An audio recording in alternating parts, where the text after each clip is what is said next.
কেউ মারা গেলে এই অসহায় ফ্যামিলি আমরা একটু সাহায্য করি। অনেক বাড়িতে যাই, যেমন ডিসেম্বর টু ডিসেম্বর 400 মানুষ মারা গেছে আমরা এলাম, 100-200 বাড়িতে আমিও গেছি। সেই দৃশ্য ভুলার মতো না। বারান্দার সাথী বিছাইয়া এতে নিস্তব্ধ হয়ে গেছে, স্তব্ধ হয়ে গেছে, বাপ নাই দুনিয়ার।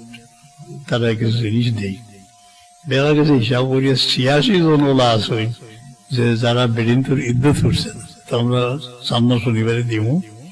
ওসব হারবারও ব্যস্ত থাকি, শুধু মহল যাওয়া কম পড়ে। কমল ইরাদা করার বাদে দেখছি আমি আল্লাহর মেহরবানি কোনো ইরাদা যদি করই, দিল খাতর করে করলে আল্লাহ পুরা করলে। দেখা গেছে 2-3 হাজার কমল এগুলা বাড়া হয়েছে আল্লাহর মেহরবানি। ইরাদা করায় নেক ইরাদা রাখবার, তো ওই যে ফাগলি বান্ধিছেন যারা খেদমতে কল লোকে জড়িত থাকবা।